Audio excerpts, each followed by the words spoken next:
Hi. Hi, Rob here. Welcome to IELTS Transformation Writing Course. This is grammar for IELTS. This is part 2 of comparatives and superlatives, what I'm calling the advanced comparatives.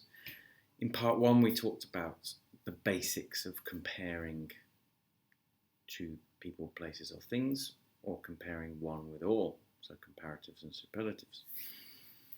In this, we're going to talk about the more advanced ones, and really these are essential. If you want to get a high score, you need comparatives, and these types of comparatives are very helpful.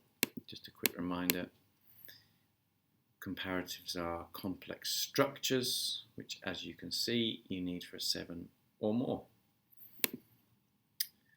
Quick reminder as well, when you compare and contrast, you can use comparative structures and adverb clauses of contrast. We need them in task 2 writing, which is helping us to develop our position better. And you need to have a clear position for a 7 or more. But anyway, the better your position, the clearer the position. Position means your opinion or what you are saying about this question. And in task 1 academic writing, you need to compare. Need. No choice. That's what the question says. Here's the first ones. Comparatives of equality. So this is when we are saying things are equal or nearly equal. As plus adjective or adverb as. I play as well as him. And then we've got as many or much plus a noun as.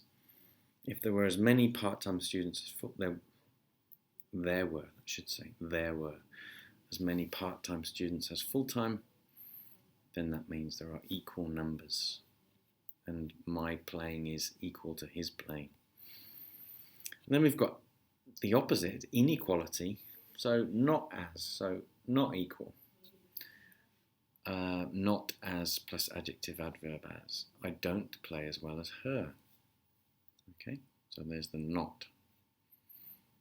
All right, so those are helpful. And remember, you could say they are the same, which is fine. But if you're going to say they are, or they play as well as each other,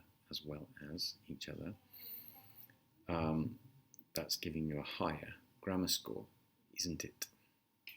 Simple sentence versus complex structure. Easy to win. Then we've got a repeating comparative. I became happier. That's fine. I became happier is good. I became happier and happier. So you can see this line. Remember a line in a graph? That's going to be helpful to answer that. The prices went up more and more. It became more and more expensive. The bike went faster and faster. So it's increasing, isn't it? Or of course you could have the opposite, less. It became less and less expensive. I became less and less happy, or unhappier and unhappier. The prices went lower and lower. The bike went slower and slower, equally. Then we've got parallel comparatives. Now, I think these are really helpful in the task 1 writing. This is when two things, they change at the same time. They're in parallel. The bigger the better. How big would you like your steak? The bigger the better, thank you. Which means the bigger it is, the better it is. So the two things are happening at the same time. So we can do it in a phrase like that. It's not actually a sentence, if you notice. So I shouldn't have put that there, but anyway. But these are clauses and sentences. The bigger they are, the harder they fall. This is a common expression of term in boxing, so in fighting. Oh, he's much bigger than you. But the bigger they are, the harder they fall. The more people work, the less happy they become. Maybe.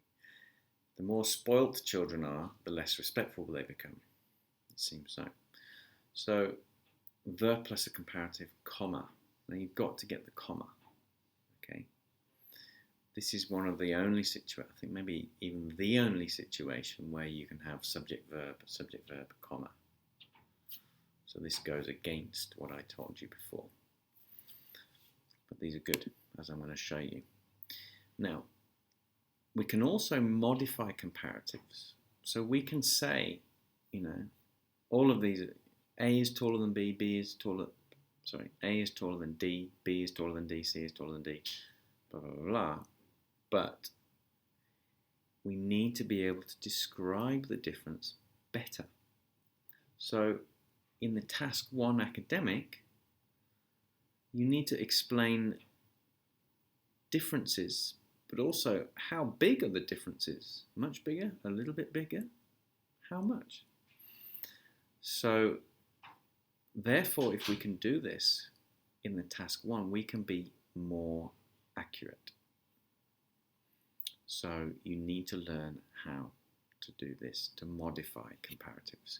Remember, comparatives are an adjective or an adverb, and it is adverbs that modify adjectives and adverbs. So let's have a look.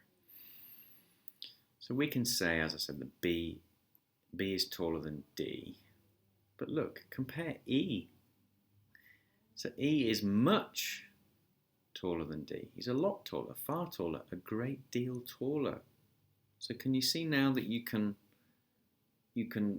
be more accurate in your description, in your comparison, or your description of the whatever the subject is. And it's these adverbs of degree that modify these. So obviously these are big differences. Barely any is a very small difference. Small differences. Of course, no bigger means the same. So try to use some of these. F is a little taller than B. I think I meant D there. F is a little taller than D, a bit taller, slightly taller, scarcely any taller, hardly any taller. So this is now talking about a small difference, not a big one. Okay. Let's have a look at this example again. Petrol and oil are consumed far more than the others, a great deal more. In 2030, coal is predicted to be consumed slightly more than natural gas. Nuclear increases hardly any or scarcely any more than solar or wind. Natural gas is consumed a little more than coal. Okay, so this helps us to talk about these different, are they big differences or small differences? And of course, remember to add data. So you must, in task 1, you make your summary of the situation. Then you add data to support that. So petrol and oil are consumed a great deal more than the others. And they finish at, about 50 quadrillion units, whereas coal and natural gas, the second and third most consumed, are at about 30 and 25 quadrillion units. There you go. So we need the comparison, we need to get the structure right, we need to support it with data, and we need to get the language right. At about, not precisely, don't worry about precision here, about 30 quadrillion units is good. Better than trying to be precise and worrying about the precise number, the exact number. Okay. Thank you very much for watching. Try and use these structures.